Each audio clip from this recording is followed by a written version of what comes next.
Yo, assalamualaikum warahmatullahi wabarakatuh buat teman-teman semuanya yang sudah ada di YouTube Solusi Hutang MB. Bayangin sama Anda, mungkin Anda kecemasan ini pasti.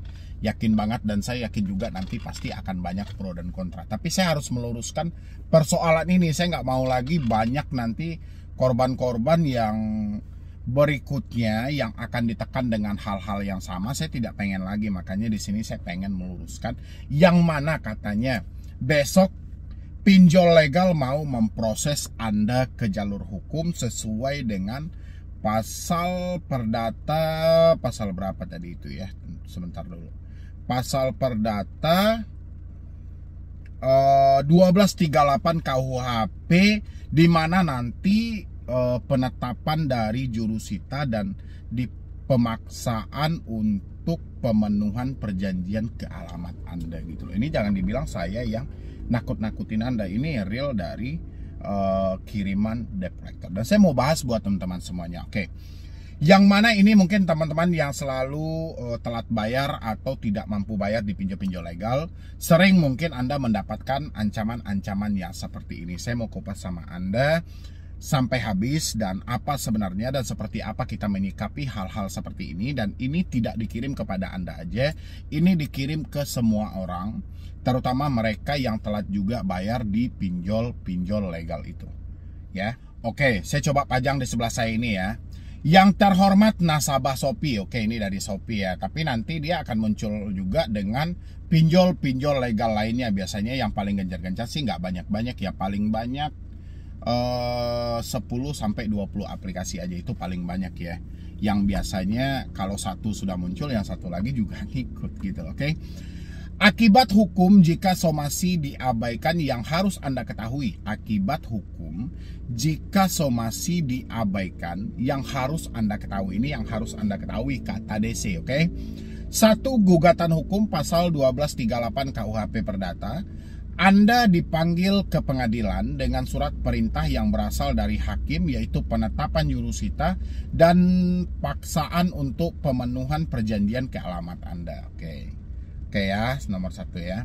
Nomor 2, denda dan sanksi. Pasal 1246 KUHP Perdata, membayar biaya kerugian. Oke. Nomor 3, tuntutan pidana. Oke, tapi tidak dijelaskan ya secara detailnya juga seperti yang di atas, nggak dijelaskan. Cuman poin 3 ya dia bilang tuntut pidana, berarti ke penjara lah kan gitu ya. Oke. Nomor 4, pengiriman tim kolektor atau tim kolektor mendatangi rumah Anda atau kantor tempat di mana Anda berada. Tim kolektor menghubungi mendatangi orang terdekat Anda secara terus-menerus. Ya kayak mana dia mau mendatangi orang secara terus-menerus, kan sudah ada aturan. Aturan sudah ada, tidak boleh melakukan penagihan di luar dari si domisili konsumen dan tidak boleh melakukan penagihan di luar dari si konsumennya. Ya, dilarang menagih dengan cara ancaman yang sifatnya mempermalukan. Contoh, sengaja menelpon di luar dari si penghutang untuk mempermalukan. Kan seperti itu aturan dari OJK. Oke. Sekarang kita bahas dulu soal gugatan-gugatan yang mereka kirim ini. Ini teman-teman semuanya tidak usah khawatir. Ini yang mengirim adalah debt collector. Yang mana debt collectornya kan tertera tuh nomornya 0815 7504 7216. Ini dikirim bukan ke Anda semata, tapi dikirim ke kebanyakan orang. Kenapa mereka memakai gugatan-gugatan seperti ini, Bang? Ya karena memang gugatan ini memang diperbolehkan. Tapi yang terjadi apa? Pinjol tidak akan mau memperdatakan Anda. Karena dia tahu, ya kan, perdata itu biayanya mahal.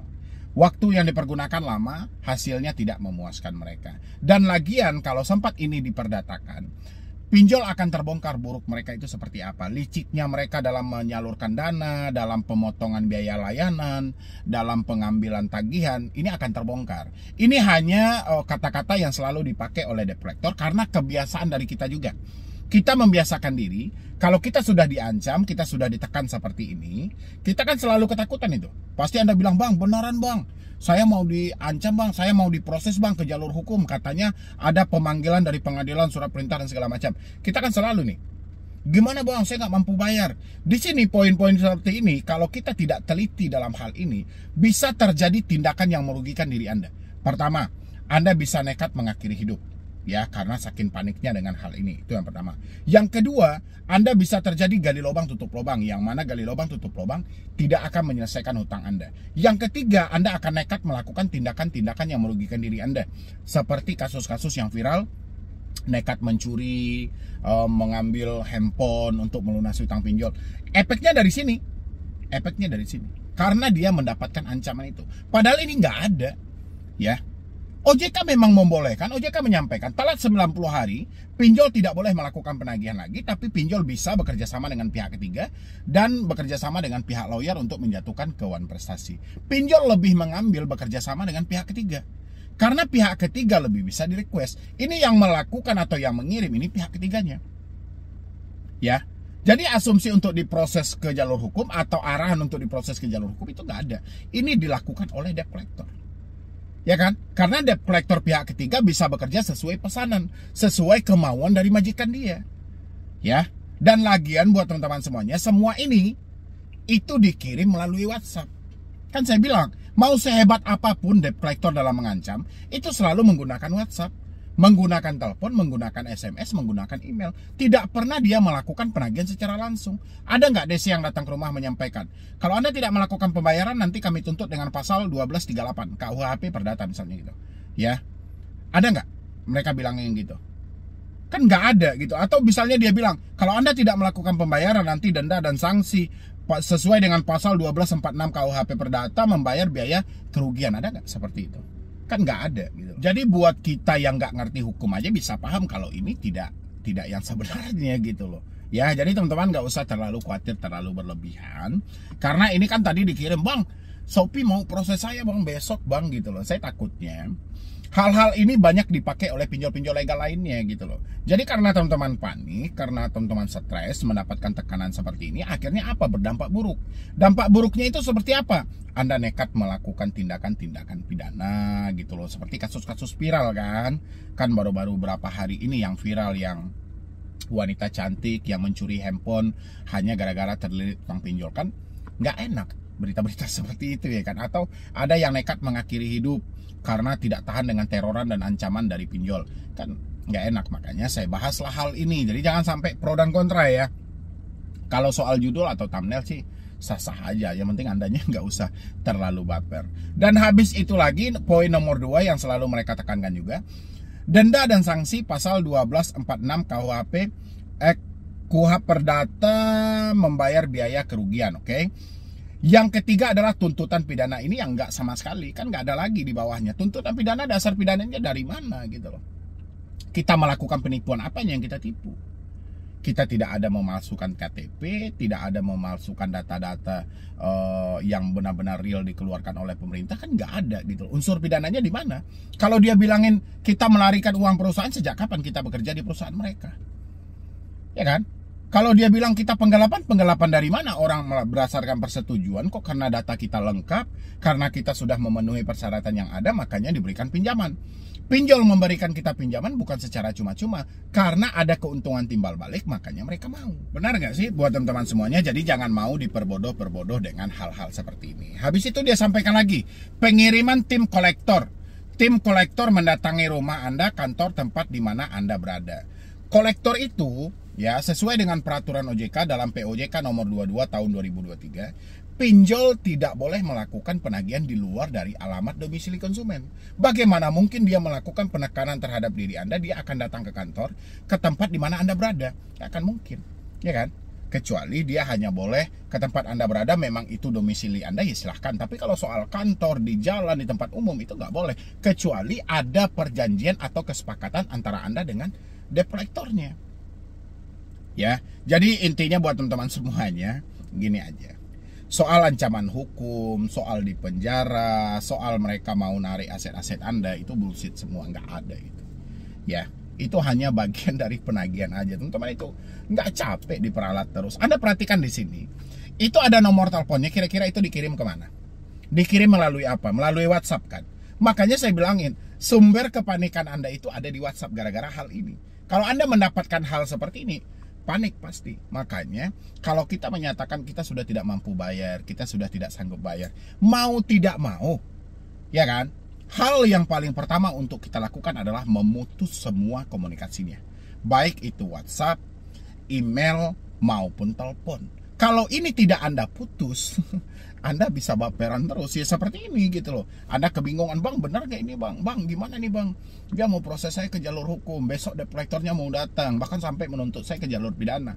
Itu efek dari Anda membiarkan WhatsApp terus aktif, ya kan?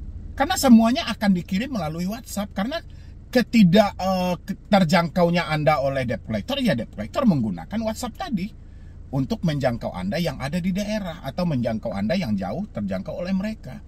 Dikiriminlah data KTP, kan ada lagi tuh terkadang kan seperti ini. Contoh kadang-kadang dari Shopee ya seperti ini. Selamat pagi, hari ini sudah masuk keterlambatan pembayaran tagihan Shopee. Anda silahkan kooperatif ya, segera selesaikan maksimal pukul 12 siang kan misalnya seperti itu. Silahkan pertimbangkan beberapa dampak jika menunda pembayaran. 1. Akun akan kami eskalasikan ke OJK. 2. Akun akan didaftarkan ke Slik OJK sebagai kriteria kolektibilitas 2 dalam perhatian khusus. 3. Data akan diserahkan ke pihak selanjutnya. 4. Mempersulit mencari pekerjaan karena akan masuk dalam daftar hitam. 5. Mempersulit diri sendiri ke depannya karena hutang wajib dibayar dan dilunaskan. Sebenarnya mereka menyampaikan poin-poin ini tujuannya yaitu aja bayar aja sampai jam 12 siang. Tapi ini bagian untuk melakukan sedikit penekanan gitu loh. Sama dengan konsep ini.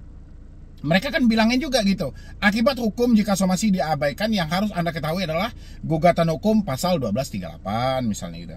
Atau denda dan sanksi, atau dituntut ke pidana, atau pengiriman. Di bawahnya ini, mereka selalu menyematkan selesaikan tagihan Anda sekarang juga, hubungi nomor admin yang tertera. Ya, jadi sehebat apapun debt collector itu berbicara ya tetap aja mereka tukang tagih. Ya, jadi buat teman-teman semuanya yang mengalami telat bayar di beberapa pinjol legal, pinjolnya biasanya sih nggak banyak-banyak, paling banyak 10-20 pinjol aja yang paling sering melakukan hal-hal seperti ini. Kalau Anda mendapatkan, misalnya Anda diancam akan diproses ke jalur perdata, akan pidana, Anda nggak usah percaya ya. Yang penting Anda tetap aja fokus bagaimana menata hidup ini supaya lebih baik lagi. Karena hidup kita sudah hancur-hancuran ini. Kalau kita terhanyut lagi dengan tekanan-tekanan seperti ini, kapan waktunya kita memulihkan hidup kita? Sementara hidup terus berjalan, hidup terus berlangsung, kita butuh biaya gitu loh. Nggak selalu ini aja yang kita pikirkan setiap hari. Oke, hari ini kita sudah terjebak di pinjol akibat kecerobohan kita, akibat mungkin ketidaktelitian kita selama ini. Tapi bukan berarti inilah yang menghambat proses hidup kita buat ke depannya. Ya. Jadi jadikanlah ini sebagai batu loncatan supaya teman-teman jauh lebih baik lagi buat kedepannya. Jangan sampai terfokus dengan tekanan-tekanan yang dilontarkan oleh debt collector, yang mana debt collector juga kebingungan bagaimana sih sebenarnya cara menagih sama Anda supaya Anda melakukan pembayaran. Ini tujuan debt collector. Debt collector itu udah tahu tukang tagih. Makanya putus semua komunikasinya. Telepon itu mengganggu Anda itu. SMS itu mengganggu. WhatsApp mengganggu. Mengganggunya gimana bang? Nanti Anda ditelepon, Anda ketakutan. Kalau sudah ketakutan, nggak jadi beraktivitas. SMS juga seperti itu, Anda diancam. Kalau Anda sudah baca, jantung Anda berdebar, Anda sudah grogi, nggak jadi lagi bekerja. Rugi Anda kan? WhatsApp juga seperti itu. Makanya sebelum kerugian ini menyebar luas, malah berdampak pada kehidupan Anda, mendingan putus aja deh semua komunikasinya, cabut nomor, reset HP ke setelan pabrik, masuk dengan nomor baru, udah tenang, fokus menjalani hidup. Pelan-pelan kita nabung. Nanti suatu saat mana tahu ya kan, kita berlebih rezeki ya sudah, kita negosiasi, kita cek dulu Slik kita mana. Misalnya Shopee masuk Slik apa tidak, kita cek di OJK, ada nama kita berapa harus dibayar, minta rekomendasi dari OJK, kemana harus dibayar, saya menyelesaikan Slik ini. Bisa, tapi kalau hari ini kita pikirkan, kita berada pada titik mentok, semuanya harus kita pikirkan, semuanya harus kita selesaikan, mana mungkin. Ya, orang panik itu tidak bisa menyelesaikan masalah. Orang panik itu butuh refreshing, dia butuh ketenangan pemikiran dulu. Di saat kita tenang, baru bisa lagi kita memikirkan ini. Oke? Yang penting, semua komunikasi yang terhubung putus. Jangan sampai Anda biarkan kalau memang Anda sayang sama diri Anda. Ya, mungkin dari saya cuma itu aja buat teman-teman semuanya. Mudah-mudahan ini bisa membantu. Dan jangan lupa juga untuk disupport selalu channel Solusi Utang supaya channel ini makin berkembang dan saya makin semangat memberikan motivasi dan edukasi. Ya, jadi sekian dulu dari saya, Medi Bruni. Wassalam.